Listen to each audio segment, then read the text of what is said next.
I became interested in the topic of basic income and the link between income and health, largely due to my almost 30 years practicing on the front lines as a physician. When I trained in medical school, we didn't actually talk about anything to do with where people came from. We talked about their bodies and we talked about their anatomy and disease states, but we never actually talked about how one disease is different in one patient and different in another one because of where they come from and how they live. And we didn't actually talk about health in the larger idea beyond actually just a disease.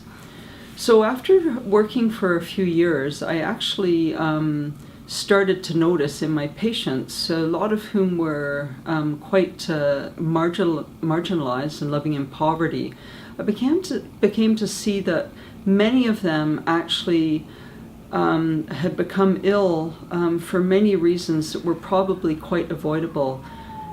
The most important reason was that people just did not have enough money to actually provide the things they needed, such as housing and development for their children at a very young age, and also food. I work actually largely with Indigenous populations in northern Canada, and many of them are much influenced by these factors. They've had much cultural appropriation from the effects of British colonialism, and they've also had a loss of culture. These in themselves are important risk factors for development of disease and loss of someone's health. And the Canadian Medical Association started actually researching the effects of income and poverty and other social determinants of health on people's actually health and health outcomes. What we found is that in the healthcare system, your health outcomes are only determined 25% by the medical care that you receive. Another 15% is actually determined by your individual biology, about your family history and whether you have a gene for cancer or for cardiovascular disease.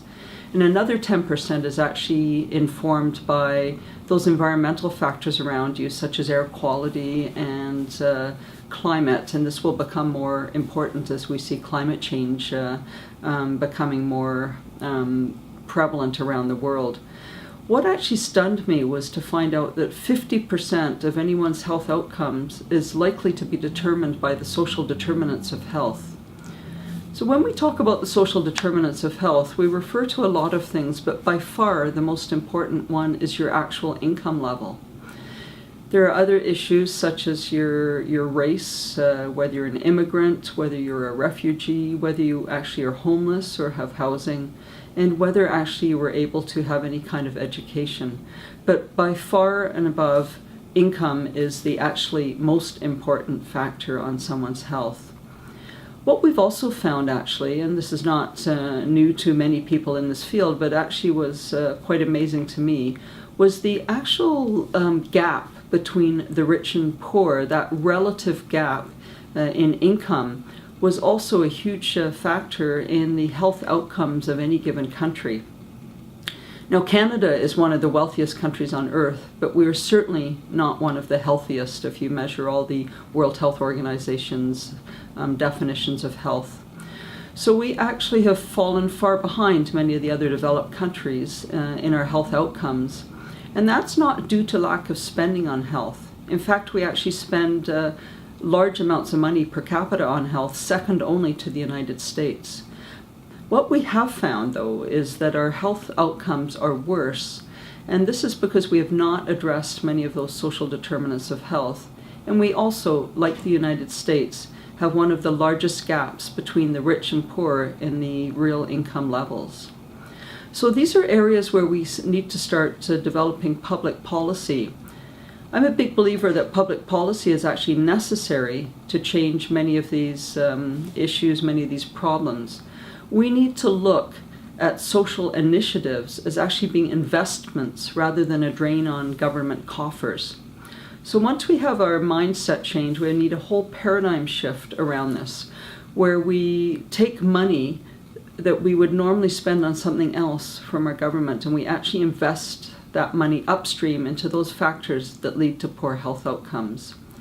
I also believe in grassroots involvement, and I think it's the responsibility of every single person in Canada to address the issues, and elsewhere, whatever country you live in, to address the issues of poverty and the issues of a basic income that's actually a decent living for people to survive on.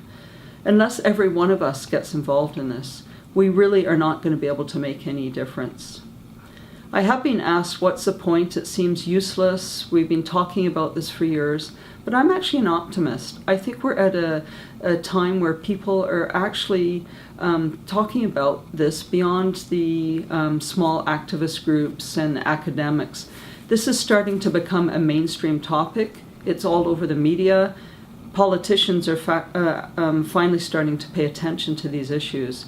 And so I think the time is now for us to get a big collective groundswell of people interested in this. We have to all get together, all of us, whether we're academics, whether we're politicians, and whether we're just ordinary citizens who have a neighbor who's challenged in their life. We all have to get together, and I think the time is now to actually address this basic income level in Canada and everywhere else in the world. Thank you, Dr. Wright.